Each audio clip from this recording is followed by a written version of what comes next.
Good evening, welcome to everyone.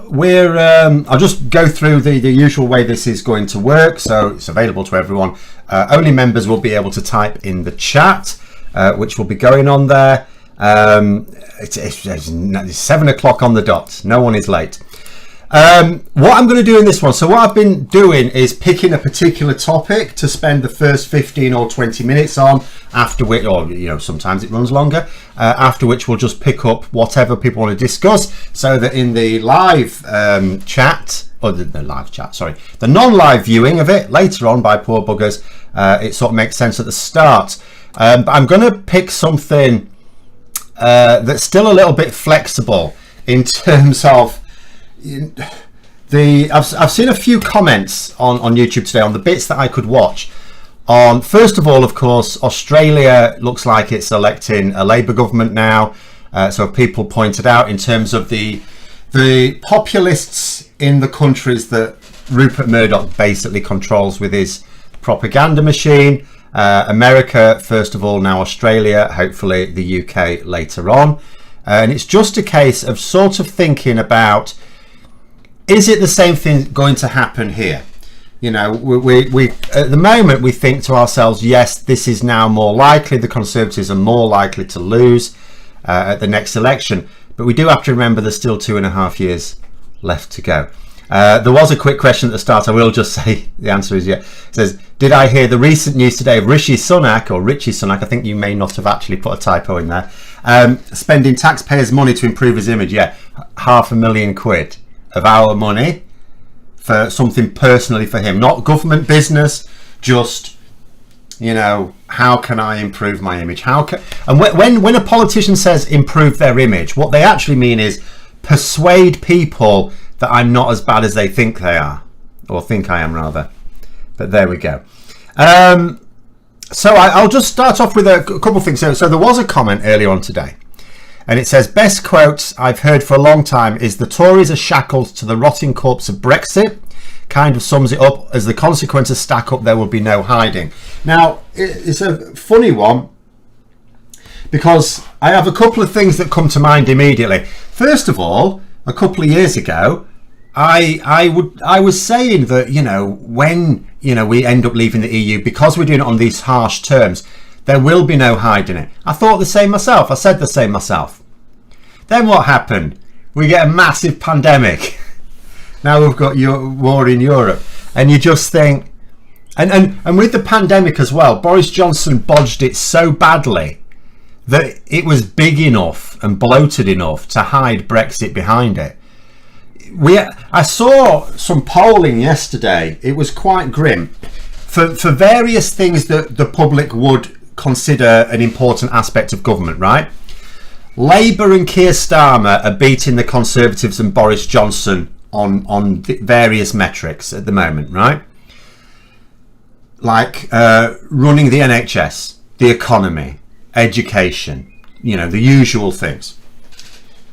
Even our relationship with the EU. So basically Brexit, they think Labour would do a better job, right?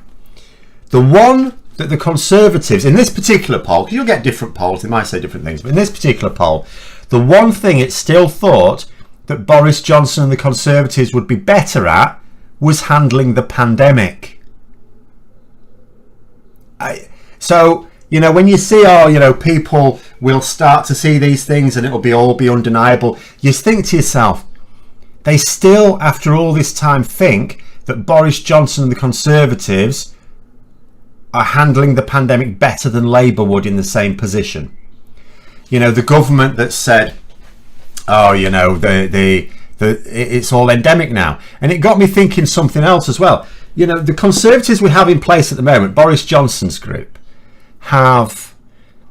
they just declare a thing, and then and that's what Boris Johnson is as well. Anyone who paid attention to his career knows this from his time as Mayor of London. He actually does this. It's not like it seems this. He does this. He pronounces a thing, and then as far as he's concerned, it is, because he's decreed it so.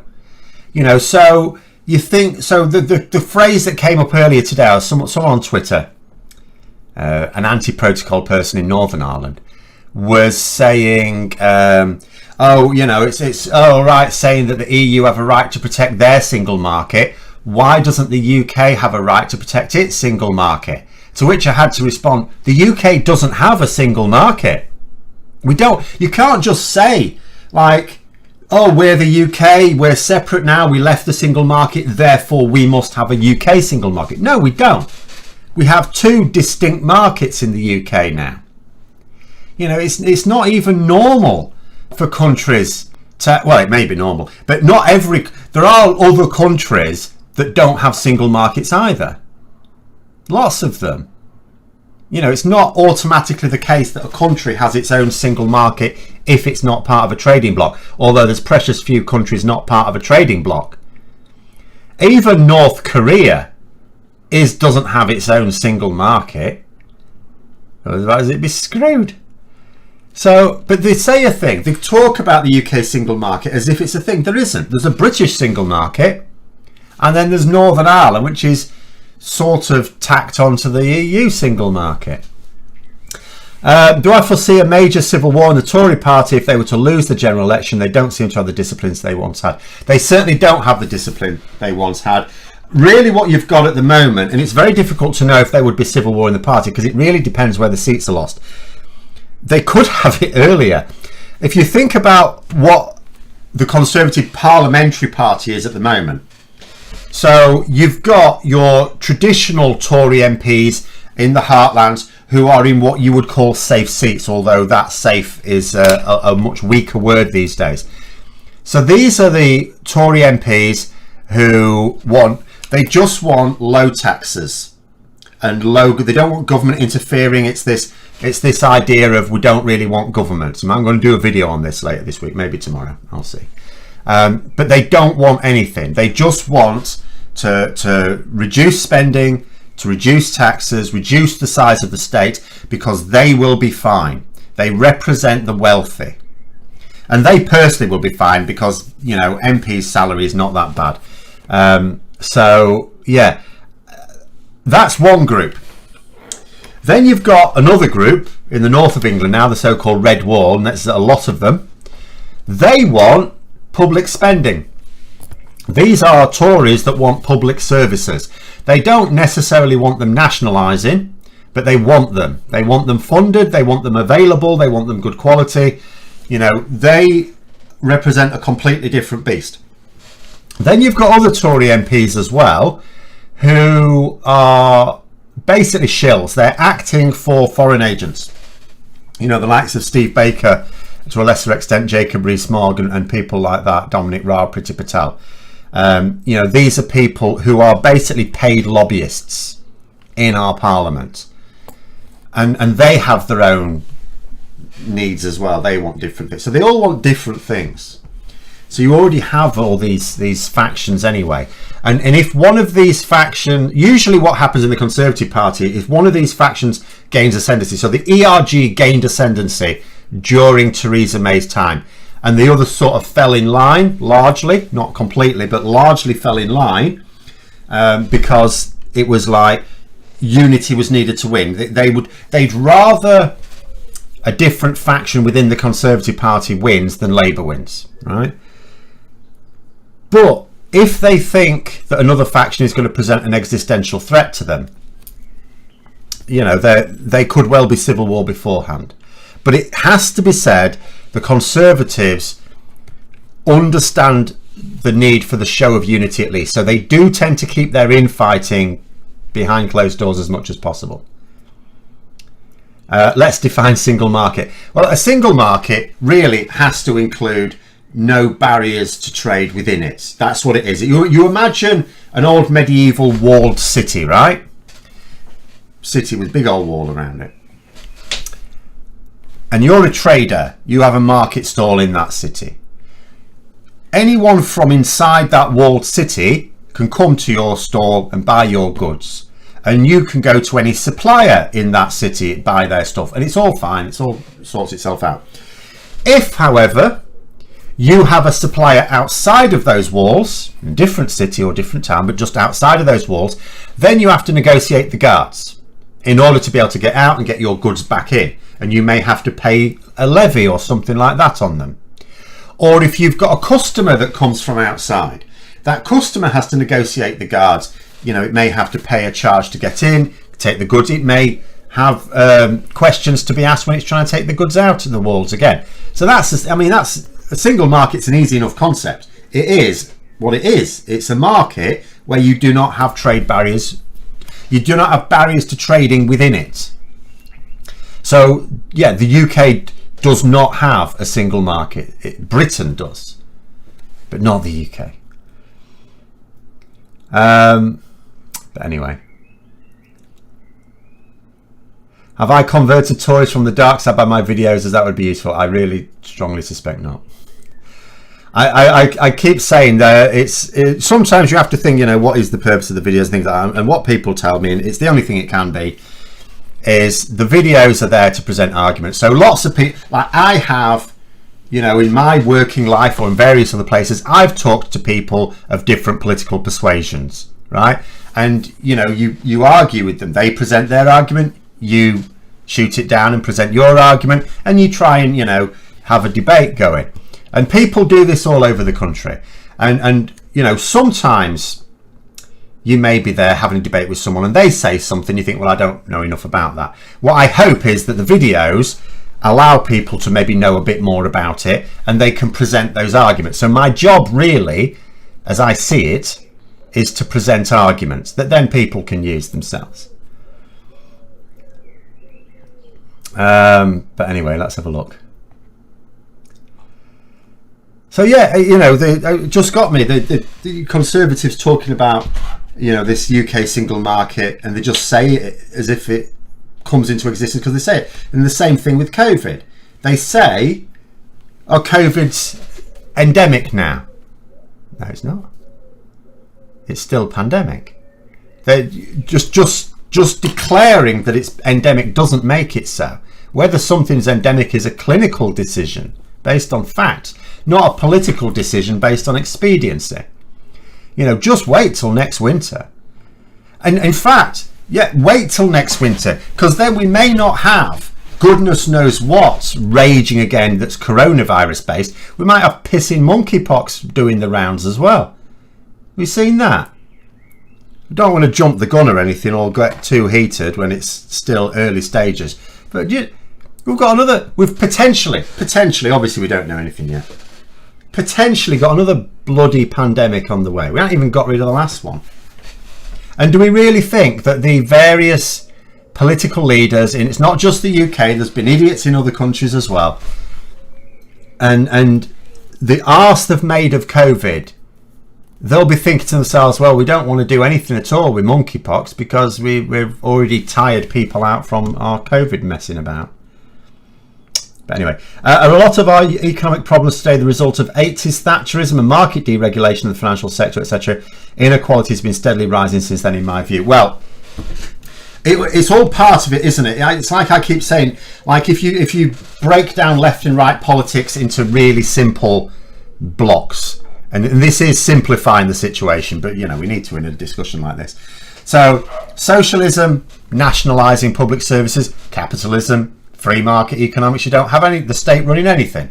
You know, that's, you know, the left and right arguments. Left wing, we want the government to make sure that public services are running properly. It's most efficiently done if the government take charge of that. You let private businesses do things for the luxuries basically we don't really need.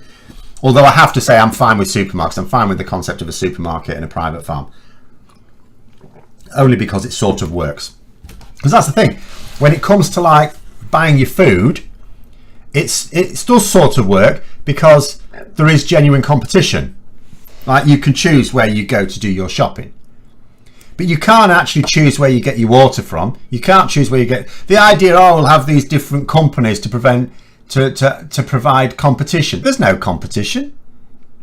I don't get to decide where my water comes from. I don't get to decide where my electricity comes from. If I change electricity company, not that with me changing it, with my partner changing it, but if she changes electricity or gas supplier, we don't get a different supply. We get the same supply. They're just basically brokers. So, but what I say is you go down this path of privatisation, right, which is really quick and easy, and it's really hard to renationalise it. You know, a lot of people of my political persuasion will say we need to renationalise this, we need to renationalise that, and I like to say, yeah, we do, but how? Like, you don't, again, you can't just say, it's like Boris Johnson, oh, you know, COVID's endemic. No, you can't just say it and make it happen. You need to have a plan. We haven't got a plan for it, because here's the thing: you try and renationalise anything, and then the Tories come back in, they'll just privatise it again. So the getting back to the point on Thatcherism, the damage that Thatcherism did is it moved us down that privatisation path from which the next Labour government can do little about. And I know Tony Blair was not that sold on massive renationalisation anyway, which didn't help. But even if he were, there's limited amounts you can do.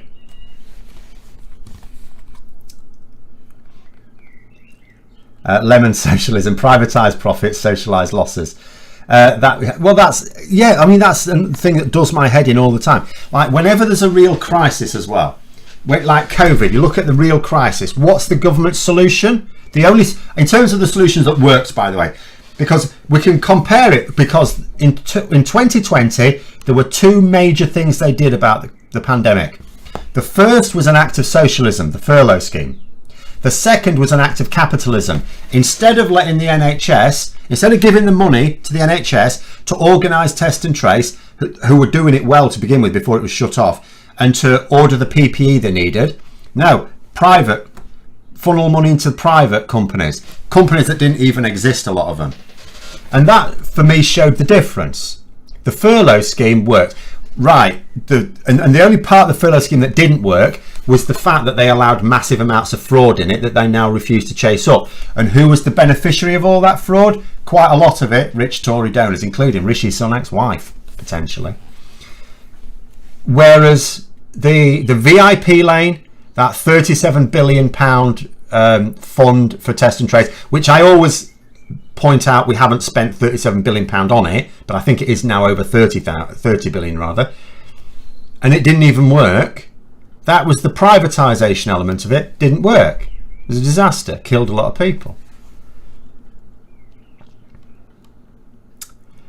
Why did the Freeform Capitalism Party ban licorice Rizzler papers from being sold in the UK? Right, I'm not a smoker, so I have no idea about that. But what I'll do is I'll suggest to you that Libertarians, they're the same in America and the UK as well. When I say that they don't want the state interfering, what I mean is they don't want the state interfering with them. They're absolutely fine making sure that poor people get locked up for the slightest thing. Kit Malthouse, I don't know how many people know Kit Malthouse. He is a junior minister in the Home Office. He's the Minister for Policing, right? He has said in the last week that he expects police to come down hard and prosecute single mothers who steal food out of desperation, or nappies out of desperation. He wants them facing the full weight of the law. Right? He doesn't, however, want Boris Johnson facing any weight of the law whatsoever over his own law breaking or those of his other colleagues. Basically, they want the rich and the privileged. They're a them and us. They're a classic them and us party who somehow convince large portions of the population that they're us, but they're not, they're them. And they know that. And they just want a system that works for them. But because they are already rich and powerful, that's why they're the Conservative Party, really. They want to preserve that status quo. They are the rich and powerful. They want to remain the rich and powerful. But anyway. Do I see the Gray report being highly damaging? Allegedly, emails and WhatsApp messages would be in the report. Also, cannot donate in love chat. I don't know what that means. Let's have a look. Oh, you may be answering someone else with that. Will the Gray report be that damaging? I honestly don't know. If I was to guess, and it's purely a guess, because at the moment there's still a lot of wrangling going on. So, Sue Gray is quite... Right, here's the situation, quite simply. Boris Johnson calls it an independent report. It's not an independent report. Because Boris Johnson is Sue Gray's boss. Right? Boris Johnson is the editor of that report. He decides when it gets published, right? Sue Gray wants it to be public. We know from reports, wants to be able to name the 15 to 20 senior people, including Boris Johnson, named as being responsible. What we've got at the moment is a situation where people on quite low incomes, you know, we're seeing reports of people on like 30, 40 grand incomes. You might think, well, that's not too low, but in London it is. Up here it would be all right. In north of England, yeah, it'd be fine. In London, what? So these are low paid workers, and they've been fined multiple times, and they weren't just given multiple £50 fines. It was like £50 for your first, more, and it escalated. So for those who got fined more, and these people feel that they didn't choose to go to those events. They were there, they thought they were working. They were there like diary secretaries and things because they had to be, because their boss was there and they have to be where their boss is. They're a bloody diary secretary, right? And they're miffed that their bosses didn't get hit for it because they lawyered they got clever barristers to check through their questionnaires. Weren't interviewed, remember, by the police, filled out questionnaires. So so there's a lot of disquiet there, but ultimately Boris Johnson is, I mean, if Sue Gray really holds her ground, but I don't know whether she will or not, because at the end of the day, even if you accept that she has some integrity, and I think people say she does, so I'm happy to go along with that, Boris Johnson's still the boss, right? So what comes out, who knows? Even if it is really damaging, even if it contains a lot of deeply damaging stuff, right? Will it bring Boris Johnson down? I'd be surprised. I'm not going to say no, because who knows? Because we're in a situation where Boris Johnson should be gone. The only reason Tory MPs are not getting rid of him, they cannot think of someone else to replace him with, that they are confident would be better. That's all. This is all about winning the next election, all of it. None of it is about probity. None of it is about the reputation of the party. None of it is about decent government. It's all about winning that next election. All of it.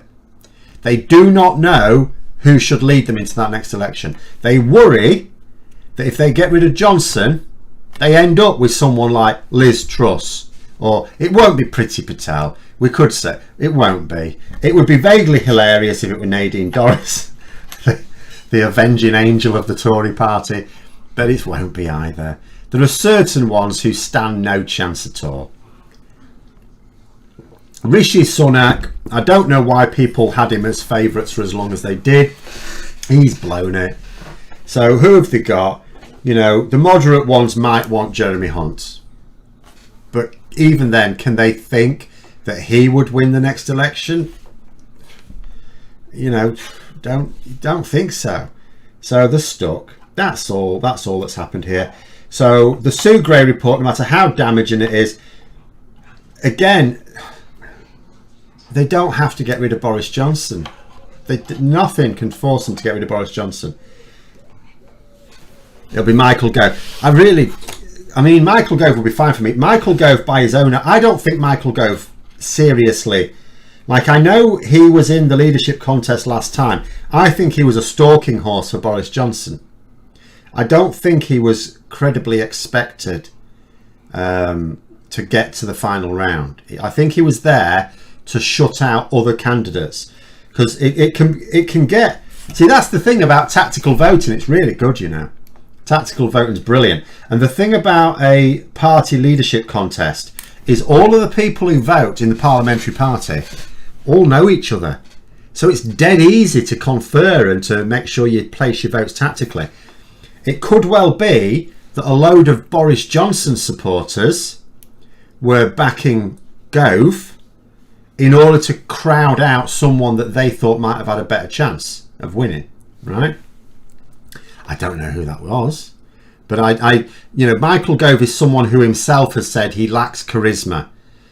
If Michael Gove were to be the leader of the Conservative Party, he would be more competent than Boris Johnson. He'd be sharper with the answers. He'd be better in debates. Okay, but would he be better? Would he be good enough against Keir Starmer? I don't think so. At the end of the day, you know, this isn't like fanboying or anything, because I'm not a great fan of him. But at the end of the day, he was the country's top prosecutor. He's really good at capturing people out. But Gove would lack the charisma to just bluff his way through it. Boris Johnson gets away with it. He just waffles a load of shit. And like, people go, oh, Boris, oh, he's a laugh, isn't he? He's a card. And then he gets away with the fact he hasn't answered the bloody question. Michael Gove won't get away with it. Because Michael Gove isn't really trusted in the country either. He's not mistrusted, he's not hated, but he's not really trusted.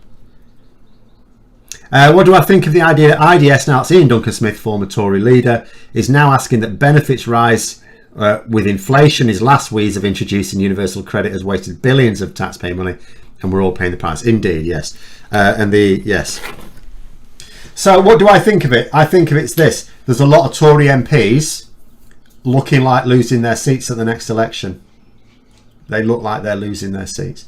What they want, and they know that the thing that at the moment is costing them, and it should be piss poor handling of the pandemic, but it's not. They're not losing because of the piss poor handling of the pandemic. Pardon my spinnerisms. It's not because of Brexit. It's not even because of the economy as such. People don't pay attention to that. It is because people now are feeling pain. They don't even know what it's caused by. You know, they get told it's caused by the pandemic or it's caused by war in Europe. It doesn't matter to these people. If they cannot pay the bills, they do not care what's causing it. This is what I said about Brexit before it happened. Before I knew we'd get a pissing pandemic to cover it up. You know, this is what I said. When people feel the consequences personally, they will just want it fixed. They won't buy into any of the excuses. They just want it fixed. And that's what we're seeing at the moment. The cost of living crisis. Do you know what? The Conservatives' lies about what's causing it are probably working. You know, the Daily Mail, the Daily Express, the Sun, Daily Telegraph, they're all doing overtime on covering up the real cause of the cost of living crisis. You know, they're not pointing out that we have they'll point out, oh, these other countries got high inflation as well. No, they ain't. No comparable country's got inflation like we have, and they've all got much stronger growth. We've got negative growth. So we've got high inflation, which means things cost more, low growth, which means as a country we're making less money. You imagine that. You're paying more for stuff, but you're making less. You know, we're unique in the G7 in that. But I can accept that people are buying the excuses, but they still want something done. Because it's really this simple for people. You know, if their lives are all right, if they're okay, if they're tickling along, even if it's not a great life, if they're all right, they're much less likely to vote for change. You know, it's better the devil you know. Even if they don't like the Tories, even if they don't like Boris Johnson, it's like they'll buy into the lies that it will be worse under Labour. But when people are really suffering, and they are properly suffering, not feeling that they're suffering, not like someone who's going, oh, we can't afford to go to Benidorm this year. I mean, properly suffering, and there's millions more now, then that's different. You know, people want something done about it. And if the government won't do something about it, and they've got 2.5 years to do something about it, bear that in mind. This cost of living crisis is really bad right now. The Conservatives have got 2.5 years. And if all they do is about half a year before the election announce a 1 pence income tax cut, that's not going to do it.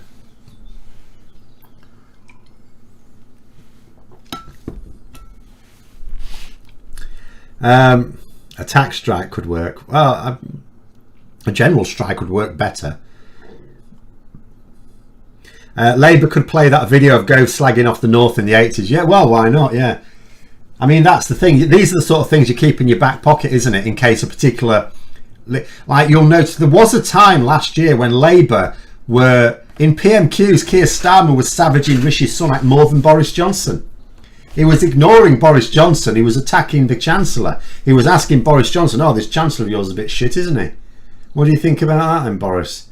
You know, he was ignoring Boris Johnson's own issues. He was focusing on Rishi Sunak. Why was that? Because Rishi Sunak at the time was considered to be the one to replace Boris Johnson.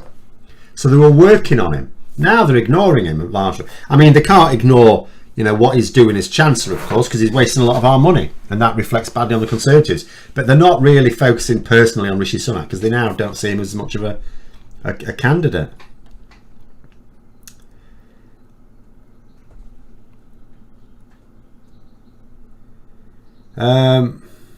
Right, let's have a look.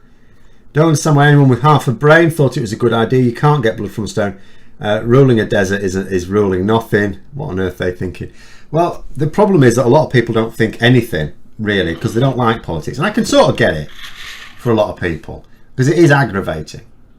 And it can be aggravating for everyone. It's not even like, there's like just the Conservatives are aggravating. They're all aggravating at the end of the day, because party politics is aggravating.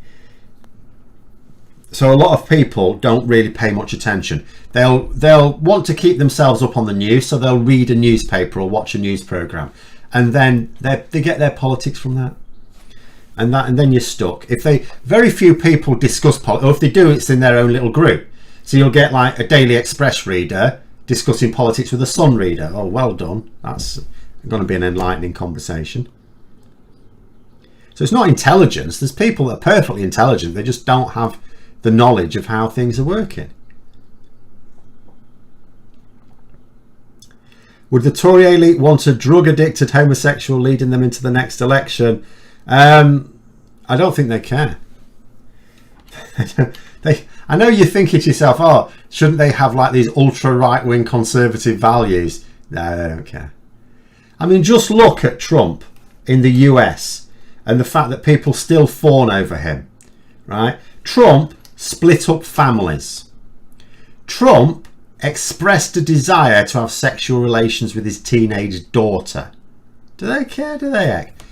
In this country, Boris Johnson, serial adulterer. Well, actually, Trump must have been a serial adulterer because he boasted of sexually assaulting women.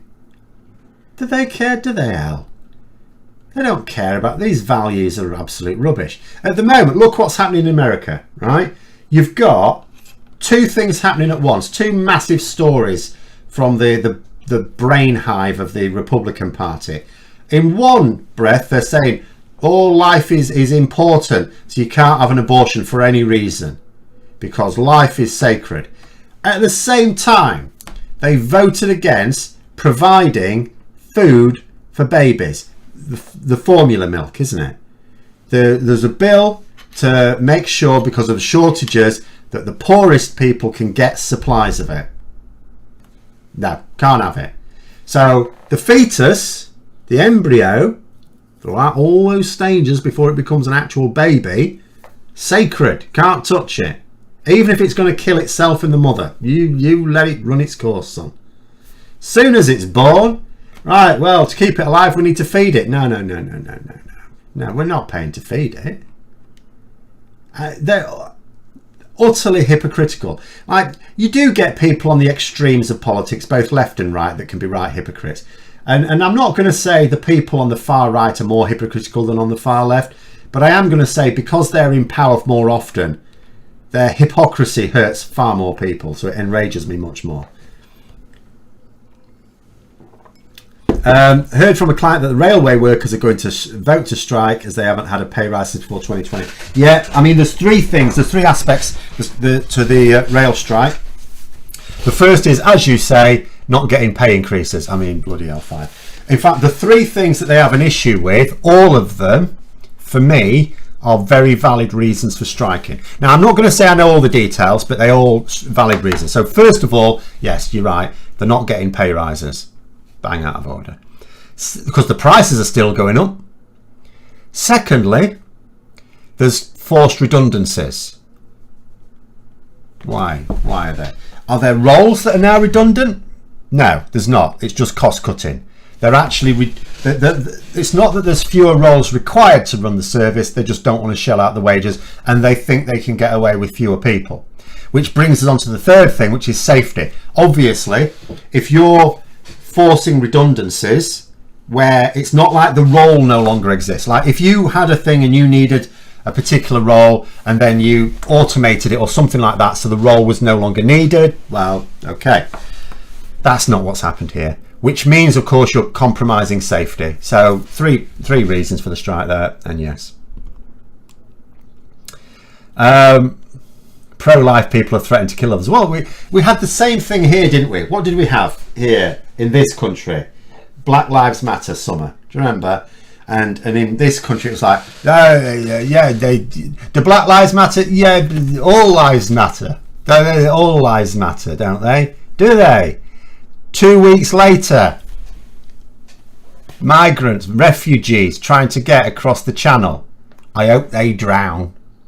Oh, all lives matter, do they? Do they? Hypocrites, every single one of them. Every bloody one of them. And number 3 is right there as well. When you talk about strikes, we need a general strike. But that's the thing, you see. I mean, you get a lot of people will say things like, oh, you know, we should have a revolution or something like that. It's like, there's no need for a revolution. We have peaceful ways of getting rid of this government. There aren't enough people who think we need to get rid of them. That's the problem. That's the problem we've got. You know, if we had, I think people also assume that there's more people in this country think that the government's failing than actually are. Because if there was even 20 million people, a third of the population, if just a third, doesn't have to be half, if just a third of the population of this country were fully seized of the fact that this Conservative government is completely destroying us, if they went on strike, even if that 20 million of the population, it was spread across all demographics, even if it was still just a third of the workforce, that'd be 10 million people, right? 10 million people going on strike on the same day. Don't tell me that won't have an effect. Of course it would have an effect. The fact that it's not happening, I'm not saying that unions couldn't do better or anything like that, but I am going to say if there was the numbers to have a general strike, I think unions would be going for it. I just don't think there are the numbers. We haven't even had a decent sized protest in this country, even before it was illegal. Now it is. Now it's illegal.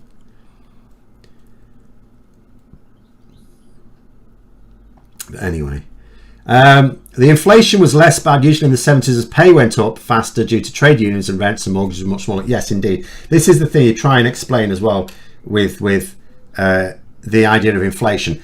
If, like, I am not really affected by the inflation because I'm now getting enough that it doesn't matter. You know, the growth of my wages over the last few years has gone up considerably. The problem is so costs go up anyway. They're not supposed to go up by 10% in a year, or it's actually in a few months really. They're not supposed to go up by 10%. In fact, the Bank of England has a target of 2%. So 2% inflation is considered manageable. But if the cost of things goes up and your income goes up in proportion, you're no worse off. The problem comes when it doesn't, because then it's costing you more and you're not making enough. And if you were already struggling, even before Boris Johnson became Prime Minister, right? Before Brexit, before COVID, before war in Ukraine, there were still people in this country missing meals. So you imagine those people and what it's like for them now. So they were already missing meals. So they were all ready to be able to pay for everything, having to do without food on some days. You know, a few years ago, before I went full time with this, a few years ago, in the news, there was a case, and these, you do occasionally hear of these things as well. There was a case of a kid who came into school after half term and fainted from hunger because he didn't get the free school meals over half term. Wasn't eating enough. So, you know, just actually fainted in school of hunger. Now you think forwards, those same people, what's it like now? The cost of electricity and gas has doubled or trebled for some people. The poorest are paying way more. And you think to yourself, so now they're not getting any more money for it. So now they're having to sit in the dark. They can't afford to cook food. They have to try and buy food that doesn't need cooking. What are they going to live on? Like cheap cereal or something? I don't even know. Like, you know, I can cook. Obviously, cooking is irrelevant if you can't afford the bloody heat. But I don't even know what I would have to do to find a diet that you could manage on that doesn't need cooking and has any nutrients at all. Like when I was unemployed and I was having to live on £6 a week, which is more than £6 a week would now be, and it wasn't nutritionally balanced at all, but it gave me just enough. It gave me enough that I got through it. I was only on that for a year. Do I think we've gone soft though? Divide and conquer has been working for too long. Mainstream media are evil. Well, the mainstream media, because they're controlled by a small number of people who don't have any human kindness at all. They're only, because that's the thing. You think about the likes of Rupert Murdoch and the Barclay and, you know, and Rothmere, and you think to yourself, these three people are really wealthy, and you think, what do they need more money for? They don't, do they? They just want more money. They just want it. You know, these are people. We were, my partner and I went out today, first time in ages. We went to an English heritage manor house, massive it is. And someone, you know, centuries ago bought the equivalent of those people then. Some super rich person bought that. Massive it was. And you think, you'd need to be a billionaire to run that house. And you just think to yourself, and so these people could actually afford a place like that, with the grounds like that, and afford to have it fully staffed. And you think to yourself, what more do they want? What more do they want in life? They go where they like around the world, private jet.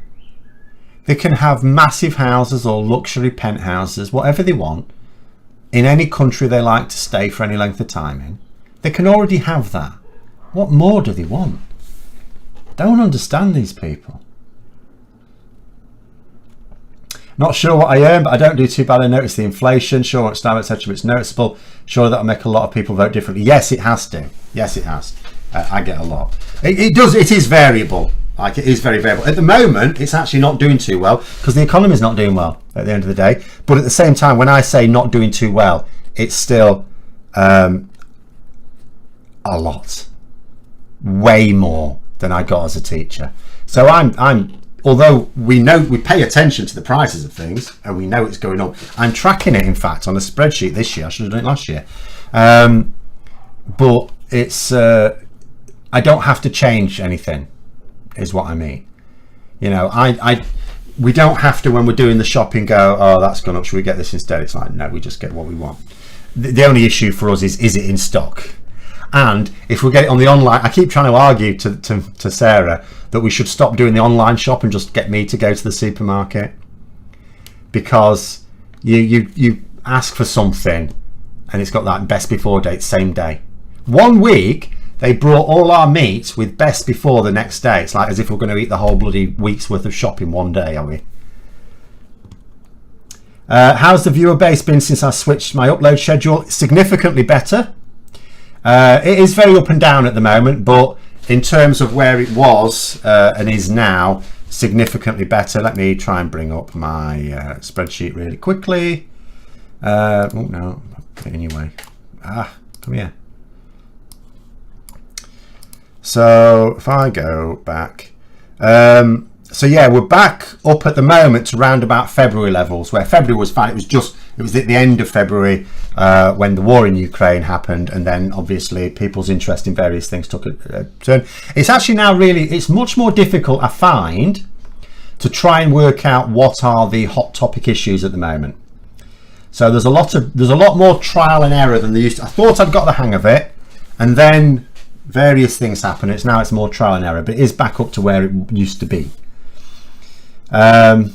Should be a crowdfunder to buy Channel 4. Again, I mean, the amount you'd need. It would be lovely to think. I mean, it would be lovely to think, but I don't even know what amount. No way back to waking me up. I wake up very early anyway.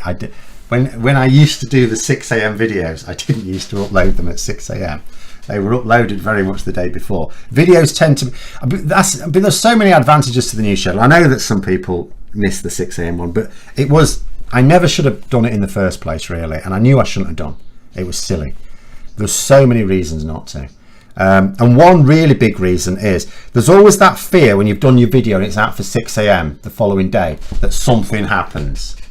not even overnight, just in the week and in the evening, and then you're knackered. Whereas now, in theory, I tend to still record them the day before. But if something major happened, I could, if it was worth it and it was going to knacker it a lot, pull it and re-record it that morning. Except on a Tuesday. Can't do anything on a Tuesday. But anyway, in the 16th to 18th century, land produced most wealth and it would support huge domestic and land staff, plus a large mansion. Industrial Revolution made that unviable and impoverished lords. Well, that's what we have at the moment. I mean, that's why we went to this place today, because it's now English heritage. Because all over the country, you've got these huge mansions, and they are absolutely enormous. There's something else. And over the generations, they've not been able to afford the upkeep, so they eventually give them to heritage, national heritage, English heritage, Scottish heritage, whatever, depending where they are. And then they and all they can do is maintain them. They can't run them. They can just maintain them.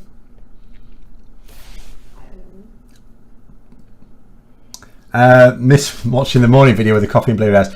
I mean, all I would say is the video that now comes out at 5 p.m. is the same one that would have come out at 6 a.m. the following morning. So you could just leave that and then watch it at 6 a.m. the following morning, but I don't expect people to. Nicholas is correct there. Yeah, the First World War really hammered them indeed, because well, a lot of the servants left to fight for a start.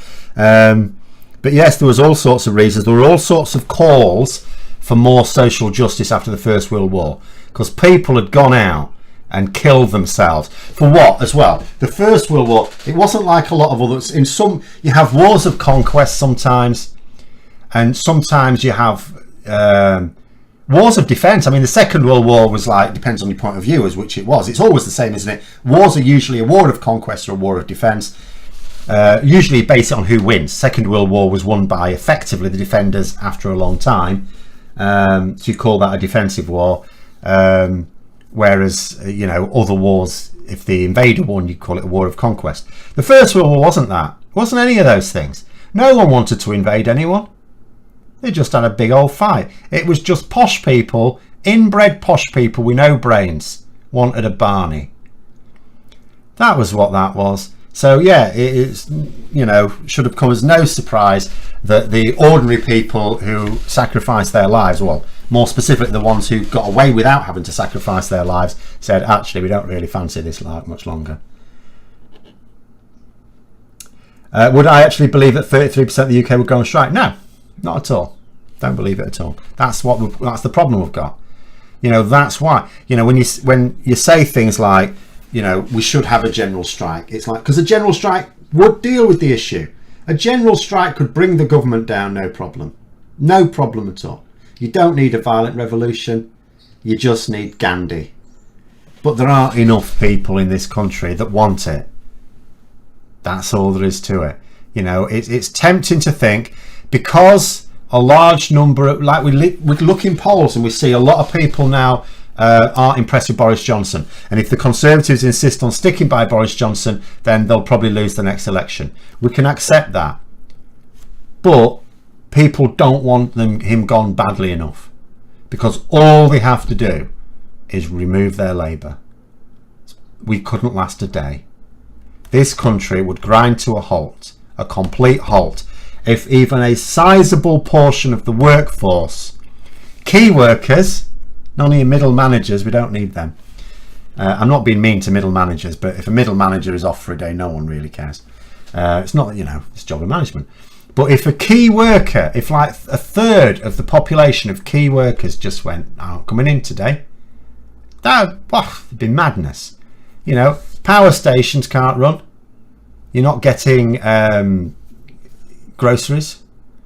The buses aren't running, the trains aren't running. Nothing's running. So even the people who want to go to work or something, well, they're knackered as well.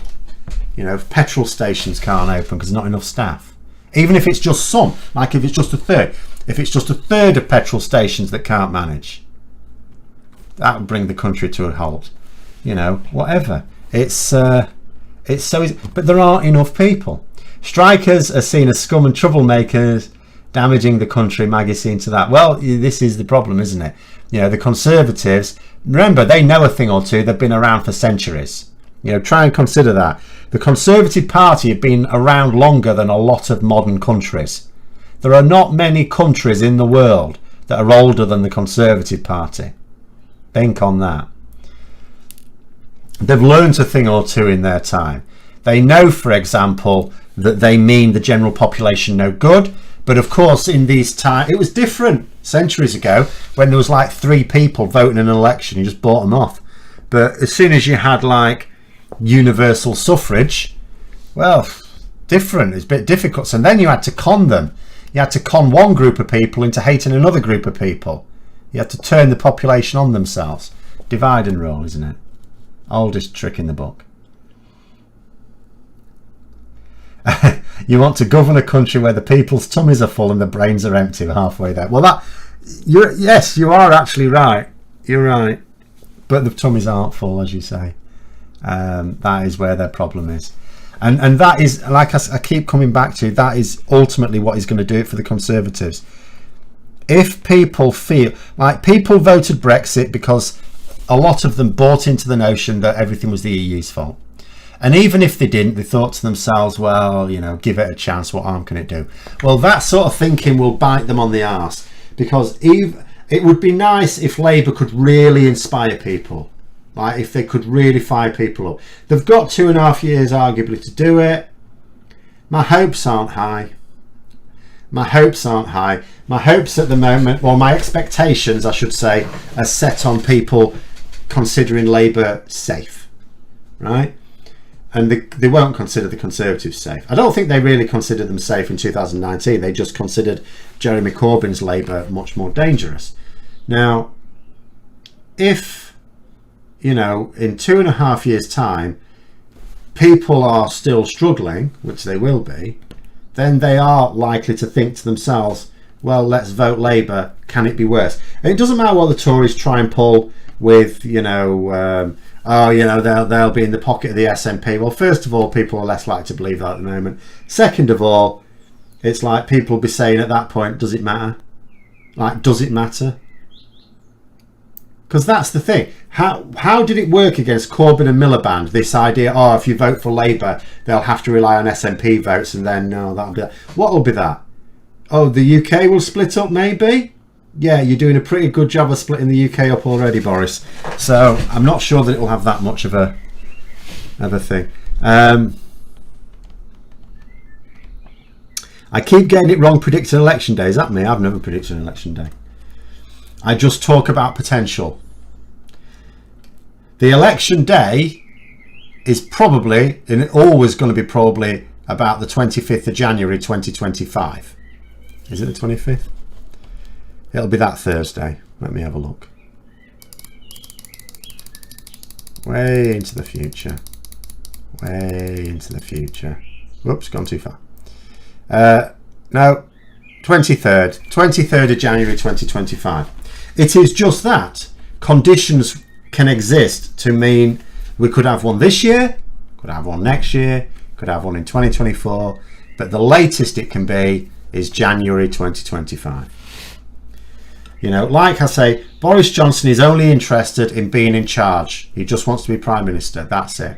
If anyone threatens it, he may well press the nuclear button of a general election. You know, at the moment, Tory MPs are not threatening it. They may do again. This time next week, we may be talking. Like, it's tedious to me. I don't know what it's like for everyone else. It's tedious to me. We had all the brew when Partygate first thing. Oh, Boris Johnson will struggle to survive this. Then we had him losing North Shropshire, one of the safest Tory seats in the country. Well, he should have been gone then, shouldn't he? But no. Then Partygate got more serious because of the Grey Report. The Grey Report was about to be released and it was going to be really damaging. Now, then the Met Police started their investigation to stop the full report of the Grey Report. Then Boris Johnson gets fined. No. Then the cost of living crisis. No. You know, then the Met Police, even though they don't fine him any further, say he still attended at least 6 illegal parties. No, not that. Grey report next week. Like, you think to yourself, oh, this will be really damaging, but it's like, maybe it would have got rid of him a few months ago when it was supposed to come out. Now, don't think so. Don't think so. Really don't. It'd be, to me, it would be properly stupid if the Grey report is what finishes him off. Because most people won't read the Grey report. Most of the public won't read it. The likes of the Sun, the Daily Mail, Daily Express, Daily Telegraph will cover for him. I'm not saying they won't say it's damaging, but they'll cover for him. The Times won't cover for him because they're not interested in covering for Boris Johnson. Not that many people read the Times. And as for the other papers, they tend not to be all that Tory anyway. In fact, they tend to be more centrist or left-wing. They tend to be more towards actually asking tougher questions. So, and then there's the by-elections next month. Just in 5 weeks' time, we'll know the results of those by-elections. At the moment, nobody is even calling it close. Now, I'm a bit worried about that. I know Labour are not sitting on their laurels. They've sent all sorts of people there. Keir Starmer's been there already. Lisa Nandy's been there. Emily Thornberry's been there. At least that's that I know of. There'll be a steady stream of top Labour politicians in Wakefield. Yeah, Wakefield's getting a steady stream of traffic at the moment. But yeah, at the moment, everyone just assumes that the Tories are going to lose them both. At the moment, you just assume the Tories will lose any by-election they have to fight. That's where we are. That's how toxic Boris Johnson is. But you know, it's they still by him, and they keep sticking by him because ultimately there was an argument. Apparently, this was reported. There's a correspondent reported this. There was basically an argument a few months ago when there were calls when Boris Johnson was under pressure. And a Boris Johnson, not necessarily supporter, a Boris Johnson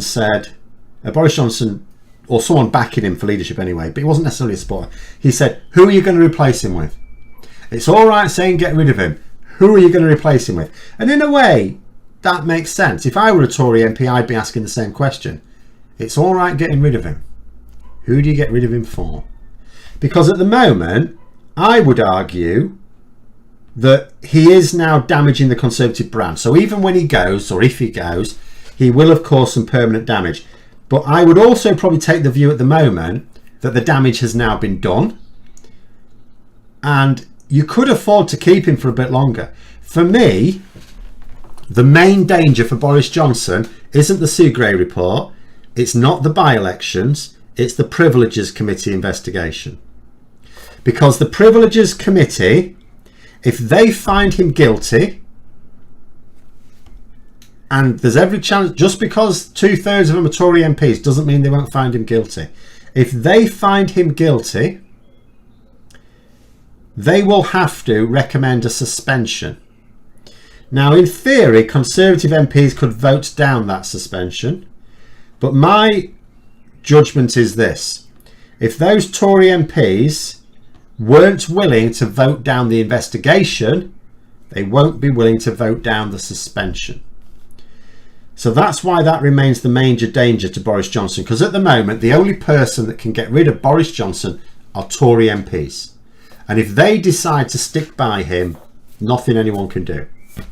But if the Privileges Committee finds him guilty, recommends a suspension, Tory MPs forced to vote for that suspension, he'll be suspended, and he'll be suspended for a length of time that means a recall petition can be issued.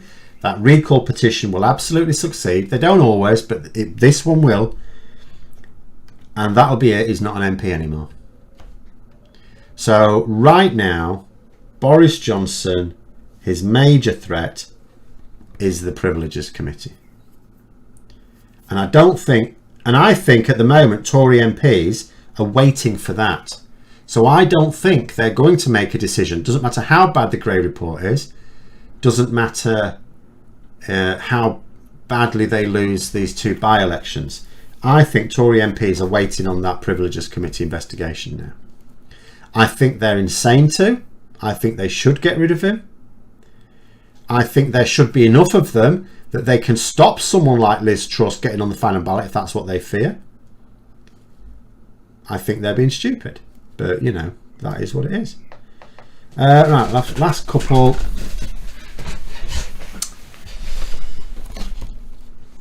Thornbury's a confident speaker, Nandy's not. Starmer seems to have trouble connecting to people. Yes, he does. At the same time, that's not necessarily going to be a disaster, because people don't necessarily... It's helpful, that connection. I'm not going to downplay it. I said right from the start with Starmer, my main fear with him is, there were a couple of fears I had, is lack of parliamentary experience and also lack of charisma.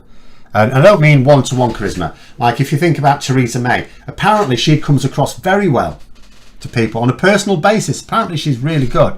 You know, she really personable. But she can't project that charisma to people who will never, millions of people who will never meet her. Starmer has the same problem. But at the same time, what people have right now is someone who has that charisma, and it's blown up in their faces. Right now, what you've got is people all over the country who voted for Boris Johnson because they thought he's one of us, and now they're realising he's no better than anyone else. So it's not as big a problem for Starmer as it might have been otherwise. In other words, if Boris Johnson weren't so entitled, if he was just a little bit more circumspect, because he got away with the pandemic completely, he got away with Brexit, he's got away with everything. What sunk him is the fact that he couldn't behave professionally while he was screwing us over. Plenty of other nasty political leaders have known enough to at least behave themselves. Not him. But anyway. But that's it. We'll come to the end on that one for today. Thanks very much for coming on, everyone. We'll be back on again next Saturday. There will be one for the upper tier of members halfway through the week as well. There'll be on Thursday this week, but I'll put more messages up about that. We'll see what we have to discuss next week. It may be the Seagrave report, or it may not. Maybe a massive anticlimax. It may just be a blank piece of paper with a load of black lines on it. Who knows? We will see. But have a good evening, everyone. Until next time, I'll see you later.